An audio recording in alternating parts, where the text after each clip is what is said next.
지금으로부터 약 12년 전 2001년도 제가 싱가포르에서 유학을 가서 겪었던 일입니다. 그때 일이 지금도 아주 생생한데요. 당시 저는 공부도 하고 또 사역의 경험도 쌓는 2마리 토끼를 잡으러 갔습니다. 그렇기 때문에 간 첫 주일 미리 출국 전에 아시는 목사님을 통해서 소개받은 싱가포르 한인교회에서 인터뷰를 보게 되었습니다. 그런데 저는 곧 기가 죽고 말았습니다. 싱가포르에서 가장 오래된 교회, 성도수가 가장 많은 교회, 주재원이 가장 많이 다니는 교회, 부교역자가 30명에 육박하는 교회 등 그 규모가 제가 상상했던 그동안 보아왔던 교회들과는 전혀 차원이 달랐기 때문입니다. 그렇게 당황하기도 잠시 곧 누군가의 손에 이끌려서 교육부 총괄하는 목사님과 장로님의 인터뷰를 보게 되었습니다. 그리고 교회 학교 9개 부서 중에 현재 자리가 있는 것은 0세부터 2세까지 돌보는 영아부 밖에 없다고 하시면서 다음 주에 임명하겠다는 통보를 받았습니다. 가뜩이나 당황했는데 경험 없는 전도사가 아니 그 어린 영아부를 맡아야 된다니 제가 너무나 마음이 무거웠습니다. 그렇게 한 주간을 보내고 드디어 주일이 되었고 임명장을 얼떨결에 받았습니다. 받고 나서 생각했죠. 이양 받은 것 그래 최선을 다하자. 한번 열심히 해보자. 근데 이게 웬일입니까? 예배 후에 교육부 목사님이 이제 부장 권사님한테 저를 인사를 시키겠다고 교회 뒤편에 부장 권사님을 붙잡아 두고 저를 불렀습니다. 가서 인사를 하려고 하는데 저를 면전에 대놓고 부장 권사님이 하시는 얘기가 우리는 저 전도사님 받지 않겠습니다. 이 교회가 생긴 30몇 년 역사 이래 영아부 전도사님이 남자였던 적은 없습니다. 남자 전도사님이 일할 수 있는 곳이 아닙니다. 안 받겠습니다. 그러면서 그렇게 설득하는 교육부 목사님의 손까지 강하게 뿌리치면서 교회 밖으로 나가버리시는 거예요. 저도 그렇고 그 목사님도 당황해서 어쩔 줄 모르는데 그때 제 마음에 주시는 성령 하나님의 음성이 있었습니다. 가서 무조건 붙잡으라는 겁니다. 가서 붙잡고 기회를 달라고 얘기하라는 것입니다. 잠시 주춤했지만 하나님의 음성을 믿고 뛰어갔습니다. 그리고 권사님을 붙잡고 이렇게 얘기했습니다. 권사님, 2주간만 시간을 주십시오. 딱 2주간만 저를 지켜보십시오. 그리고 그래도 마음에 안 들면 제 스스로 사임을 하겠습니다. 여러분 결과는 어떻게 됐을까요? 우리 교육부 수련회 때 우리 부서가 표창받고 가장 행복한 부서가 되었습니다. 인생은 가능성의 싸움인 것 같습니다.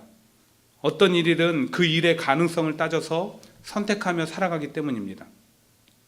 그렇다면 사람들이 생각하는 가능성이 큰 쪽은 어디일까? 권사님이 저한테 했던 얘기처럼 지금까지 남자 전도사님이 계신 적이 없습니다. 남자 전도사님이 할 수 없습니다. 그렇게 말했던 것처럼 경험과 확률이 높은 쪽이 가능성이 큰 쪽입니다. 하지만 경험과 확률이 높다고 반드시 성공이나 원하는 결과까지 보장될까요? 그렇지 않습니다. 가능성은 말 그대로 가능성일 뿐입니다. 단적인 예로요, 경제 전문가들이 예상한 것 중에 단 1%만이 들어맞는다는 통계도 있습니다. 그럼에도 불구하고 사람들은 오늘도 이게 가능한가? 그렇게 물으면서 가능성을 따져 선택하면서 살아갑니다. 가능성 자체를 결과와 바꾸려는 사람도 있습니다. 그 가능성이 마치 결과가 될 것처럼요. 본래 사람이라는 것이 보고 싶은 것만 보고 믿고 싶은 것만 믿기 때문입니다. 그러나 우리 하나님을 믿는 성도들은 달라야 된다고 생각합니다. 이유는 무척이나 단순하고 확실합니다. 하나님은 불가능을 가능케 하시는 분이시기 때문입니다. 히브리서 11장 1절이 이렇게 증거하죠. 믿음은 바라는 것들의 실상이요 보이지 않는 것들의 증거니. 믿음으로 바라보는 것들이 실제가 된다는 것입니다. 그러므로 우린 가능성이 아니라 믿음으로 하나님을 바라보며 그분의 길을 선택하며 따라갈 수 있어야 될 것입니다. 오늘 본문은 우리가 너무나도 잘 알고 있는 오병이어 기적에 관한 기사입니다. 우리가 주일학교 때부터 무척이나 아주 지겹게 들었습니다. 근데 누가복음을 차례대로 살펴보다 보니까 다시 보게 되었습니다. 여러분, 마태, 마가, 누가, 요한을 이 복음서를 가리켜서 사복음서라고 하거든요. 사복음서, 마태, 마가, 누가, 요한. 근데 이 사복음서 안에 공통으로 들어가 있는 기사가 많지 않습니다. 근데 이 오병이어는 이 네 가지 복음서에 다 들어가 있습니다. 무엇을 의미할까요? 이 사건이 주는 메시지가 너무나 중요하다는 것입니다. 그리고 물고기 2마리와 보리떡 5개로 5,000명을 먹이시고 12바구니를 남겼다는 기본적인 이야기의 틀은 같지만 그 디테일한 세부 사항들은 조금씩 차이가 납니다. 각 복음서들이 주장하는 것들이 조금씩 다르기 때문입니다. 그래서 저는 그 마음을 가지고 잘 알지만 누가복음의 이 오병이어에 관한 기사를 묵상하고 또 묵상해 보았습니다. 그러던 중에 문득 깨달아진 것이 있습니다. 그것이 무엇이냐면 오늘의 문제라는 것이, 오늘 지금 이 자리에 있는 문제가 혹시 제자들만의 것은 아니었을까 하는 것이었습니다. 왜냐하면 남자만 5,000명이 모여 있었고 예수님도 있었지만 이 문제를 제기한 사람은 제자들밖에 없었기 때문입니다. 그렇다면 제자들은 왜 배고픔의 문제를 예수님한테 제시했을까? 그 자리에서 이 배고픔의 문제를 해결하는 것이 불가능하다고 생각했기 때문입니다. 가장 먼저는 환경적 불가능입니다. 본래 예수님께서 곳곳에서 귀신을 내어 쫓고 병을 고치고 복음을 전하고 돌아온 제자들을 좀 쉬게 하고 싶어서 베세다라는 곳으로 데려가신 겁니다, 지금. 근데 사람들이 어떻게 알았는지 너무 많은 사람들이 금세 막 몰려든 거예요. 예수님 그들을 맞이해 주시고 말씀도 전해 주시고 병든 자도 고쳐 주셨습니다. 근데 성경은 그곳이 빈들이라고 그렇게 지명을 얘기합니다. 빈들. 이 빈들이라는 것은 원어로 에레모스라고 하는데 그 뜻은 사막과 같이 황량하고 황폐한 곳을 가리킬 때 쓰이는 단어입니다. 환경적으로 곡식을 주실 수도 없고 얻을 수도 없는 그런 불가능한 지역이었다는 것입니다. 다음으로는 경제적인 불가능입니다. 오늘 이야기와 관련해서 본문에는 나와 있지 않지만 요한복음에 보시면 이 빌립이라는 아주 똑똑한 제자가 예수님한테 이 사람들을 다 먹이기 위해서는 200데나리온으로도 부족하다고 했던 것을 우리는 기억하고 있습니다. 원 데나리온, 한 데나리온은 한 사람의 일당이거든요. 오늘날로 기준으로 하면 하루 일당을 100불이라고 가정을 하면 약 2만 불의 돈이 있어야 이 사람들의 한 끼를 해결할 수 있다고 본 것입니다. 근데 과연 예수님하고 제자들한테 2만 불의 돈이 있을까요? 200데나리온의 돈이 있을까요? 없습니다. 성경에 보면 예수님과 제자들은 여인들의 섬김을 받았습니다. 그리고 지난번에 우리가 나눴던 것처럼 예수님께서 전도자의 자세를 얘기하면서 전도자가 물질에 욕심을 갖지도 말고 욕심을 내어서 모으려고 하지도 말라고 그렇게 얘기하셨습니다. 때문에 200데나리온을 가지고 계실 가능성이 없습니다. 그럼 거기에 모인 사람들에게 얻을 수 있을까요? 자, 조금씩 내십시오. 그것도 불가능해 보입니다. 왜냐하면 성경은 그들을 물이라고 지칭하는데 이건 역시 원어로 오클로스라는 단어를 쓰고 있습니다. 그 뜻이 무엇이냐면 어디에도 의지할 수도 없고 속할 수도 없는 자들을 가리킵니다. 즉 오늘 예수님 앞에 모여있던 무리들은 사회적으로 소외받거나 가난하거나 아니면 마음 둘 곳이 없는 이들이었습니다. 그래서 예수님께서 비록 쉼을 얻고자 가셨지만 그런 이들이 오는 것을 모른 척할 수가 없었던 겁니다. 그래서 사랑으로 품어주시고 말씀도 전해주시고 위로도 해주시고 병도 고쳐주신 거예요. 근데 그런 사람들한테 이것을 내라고요? 없습니다. 거둘 수도 없어요. 결국 당시 모여든 무리들에게 식사를 제공하는 것은 경제적인 불가능뿐만 아니라 능력밖의 일이었다는 것입니다. 그래서 제자들은 해결할 가능성이 없다고 보고 사람들을 주변 마을로 보내려고 했던 겁니다. 왜냐하면 자기가 가지고 있던 책임감마저 덜어버리고 싶어서. 그런데 제가 이렇게 말씀을 준비하다가 보니까 오늘의 문제가 처음에는 제자들의 문제라고 생각을 했는데 그것이 아니라 우리가 가지고 있는 모두의 문제라는 것을 또 다시 깨닫게 되었습니다. 왜냐하면 우리 삶의 문제들은 결국 환경과 경제적 어려움 그리고 능력의 한계로부터 오기 때문입니다. 여러분, 살아가면서 내가 원치도 않은 환경 때문에 얼마나 힘이 듭니까? 지금 내가 처해 있는 가정과 직장과 삶의 환경 원해서 그렇게 있는 분이 있습니까? 아무도 없습니다. 지금 내 환경이 이렇게 될 줄 알고 있었던 사람 아무도 없습니다. 때론 관계가 얼마나 힘들게 합니까? 관계 때문에 힘들 때가 너무나 많아요. 그리고 꼭 환경적인 어려움은 경제적인 것과 밀접한 관련이 있습니다. 아주 지긋지긋하게 끝나지 않는 이 가난, 좀 애들한테 넉넉하게 해주고 싶은데 여의치 않고, 버는 것 같은데 늘 부족합니다. 그리고 대대손손 가정에 물려져 내려오는 그런 가난도 있습니다. 물론 이런 어려움들 다 해결하고 싶죠. 근데 또 부딪히는 게 있습니다. 능력의 한계. 능력의 한계는 쉽게 해결할 수도 없습니다.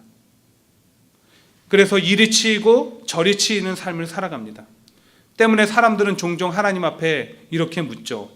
하나님, 이거 가능합니까? 지금 내 삶이 변화될 가능성이 있습니까?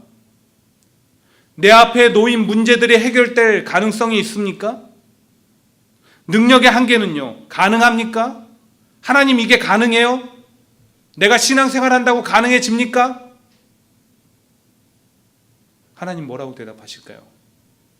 그래, 가능하다라고 대답하십니다. 어떤 목사님과 이발사가 시카고 빈민가를 걷고 있었습니다. 가난한 사람들이 모여 사는 곳이라 지저분하고 악취가 풍기는 좋지 않은 환경이었습니다. 이발사는 그런 모습을 보면서 목사님을 향해서 물었습니다. 목사님, 하나님이 정말 살아계십니까? 하나님이 살아계시면 왜 이 지저분한 곳, 그리고 저 불쌍한 사람들을 돌보지 않습니까? 근데 목사님은 그 질문에 대답하지 않고 묵묵히 걷기만 하십니다. 그러다가 맞은편에서 오는 한 젊은이를 보게 되었습니다. 그 젊은이는 수염을 언제부터 깎지 않았는지 아주 덥수룩하고요, 머리는 길게 늘어뜨리고 아주 추잡하고 지저분하게 그지없었습니다. 그 사람을 보면서 이번엔 목사님이 이발사에게 물었습니다. 여보세요, 왜 당신 같은 훌륭한 이발사가 젊은 청년이 머리를 늘어뜨리고 수염을 길게 기르고 추잡하게 다니게 내버려 두십니까? 그러자 이발사가 허허 웃으면서 대답합니다. 아, 그거야 저 사람이 이발하러 오지 않으니까 그렇죠. 저 친구가 이발소에 찾아왔다면 내가 저 친구를 아주 미남으로 만들어줬을 것입니다. 그러자 목사님이 이렇게 얘기합니다. 그래요? 이 사람들이 왜 이렇게 가난할까요? 왜 이들이 악취나고 좋지 않은 환경 가운데 살고 있을까요? 그들 역시 하나님께로 오지 않기 때문입니다. 하나님께 나아온다면 분명 저들의 삶이 달라질 것입니다. 그렇습니다. 사랑하는 여러분, 우리는 삶에서 하나님이 무엇을 하고 계시냐고 불평만 하지 말고 하나님께 나아가는 삶을 살아야 됩니다. 그럴 때 기적의 증거가 나타날 줄 믿습니다. 하나님은 모든 불가능을 가능으로 바꿀 수 있는 그만한 능력을 갖고 계신 전능하신 하나님이시기 때문입니다. 그래서 오늘도 우리에게 그래, 가능하다라고 말씀하십니다. 우리의 수많은 질문 앞에 그래, 가능하다라고 말씀하십니다. 그것이 또한 어떤 삶의 형편과 문제 가운데서 하나님 앞에 우리가 나아가야 되는 이유이기도 합니다. 여러분, 본문 13절부터 보십시오. 제자들은 모든 불가능을 예수님께 주장하기 위해서 왔습니다. 그러자 예수님은 너희가 먹을 것을 주라라고 얘기하십니다. 왜 이렇게 얘기하셨을까요? 너희가 이곳에는 해결할 수 없다, 불가능하다라고 했지만 그러나 여기서 해결할 수 있다는 겁니다. 그래서 너희가 먹을 것을 주라라고 얘기하신 거예요. 그러자 제자들이 또 뭐라고 합니까? 여기 물고기 2마리와 보리떡 5개밖에 없습니다. 어떤 아이가 우리에게 준 물고기 2마리와 보리떡 5개밖에 없습니다. 무슨 말이에요? 저희도 노력해 볼 만큼 해봤습니다. 해볼 만큼 해봤습니다. 근데 불가능합니다. 이것밖에 얻지 못했어요. 마침내 예수님께서는 어떻게 황량한 사막이라는 환경적인 어려움, 200데나리온을 얻을 수 없는 경제적인 어려움, 해보았지만 안 된다는 능력의 문제를 어떻게 해결하는지를 보여주기 시작하십니다. 가장 먼저 제자들에게 가서 무리를 지어 50명씩 앉게 하라고 얘기하십니다. 그리고 아이가 준 보리떡 5개와 물고기 2마리를 들고 하나님 앞에 간절히 축복 기도합니다. 감사하며 기도했을 겁니다. 하나님, 아이가 바친 이것 얼마나 소중합니까? 너무나 귀합니다. 축복하여 주세요. 먹을 때마다 우리 감사하게 해주세요. 아마 축복 기도했을 겁니다. 그리고 제자들에게 나눠주라 하심으로 나눠주었더니 모두가 먹고 12바구니가 남았습니다. 여러분, 불가능하다고 생각했던 문제가 넘치도록 해결된 것입니다. 문제를 예수님께 가져왔고 하늘을 향해 기도하심으로 하나님께서 능력을 베풀어 주신 것입니다. 이 성경 속에는 이처럼 사람들의 눈으로는 불가능하다고 본 일들이 하나님의 능력으로 가능케 된 일들이 너무나 많이 기록되어 있습니다. 그 중에 하나가 무엇이냐면 사사기에 나오는 기드온과 300용사에 대한 얘기입니다. 당시 이스라엘은 미디안이라는 나라에 너무나 고통을 당하고 있었습니다. 그 나라의 지배를 받았는데 성경에 보면 그 사람들은 농사를 지어서 타작을 할 때도 눈치 보면서 했고 길을 걸을 때도 눈치 보면서 걸었다고 합니다. 그만큼 극심한 핍박이 있었다는 겁니다. 그래서 하나님 앞에 간절히 기도했더니 하나님께서 지도자를 세워주셨는데 그가 바로 기드온입니다. 기드온이 미디안과 전투를 준비하며 군사를 모읍니다. 처음에 모인 숫자가 32,000이었습니다. 그런데 하나님께서 많다는 겁니다. 정말 많을까요?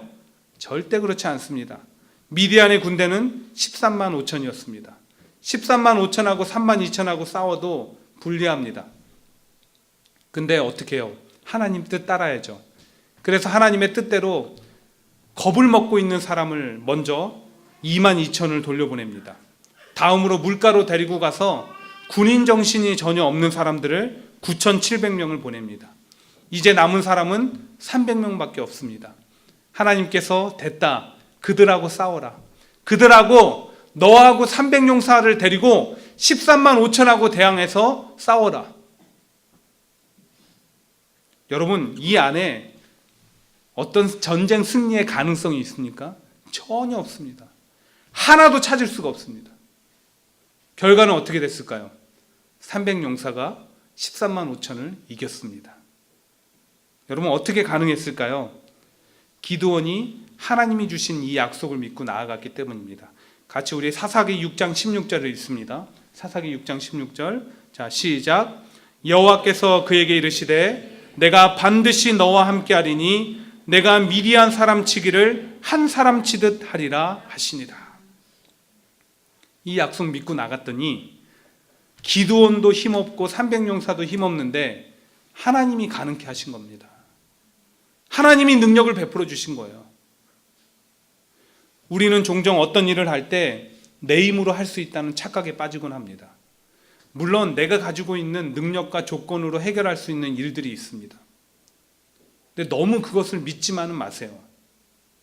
왜냐하면 내 능력과 조건을 벗어나는 문제나 어려움들을 만나면 그 교만이 나를 더 깊은 절망으로 빠뜨리는 올무가 되기 때문입니다.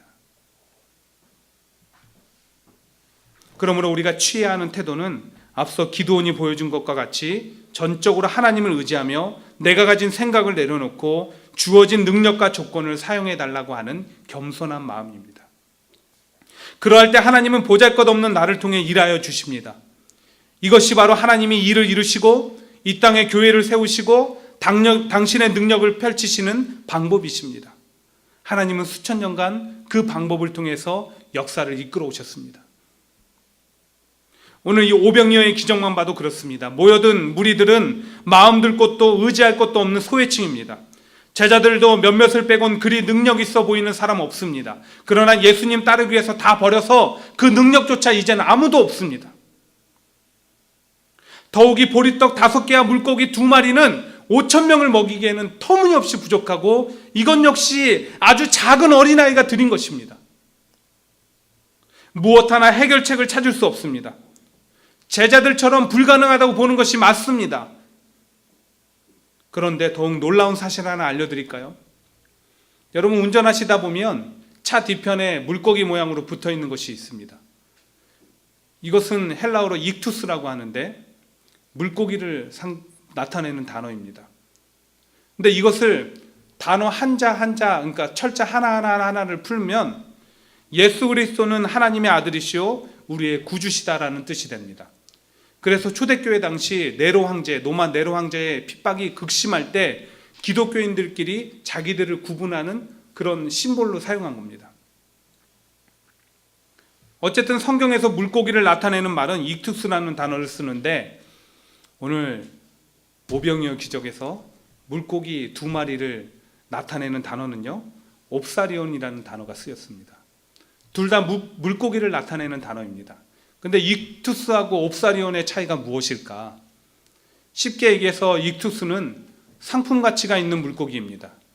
누가 봐도 깨끗하고 누가 봐도 어느 정도 크기가 되고 내다 팔아도 살만한 그런 물고기들입니다.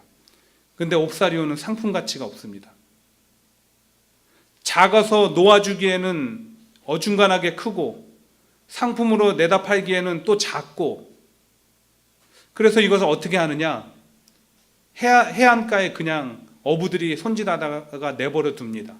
그러면 가난한 사람들이 와서 주워다가 소금 뿌려서 절여서 먹습니다. 그 물고기가 옵사리온입니다.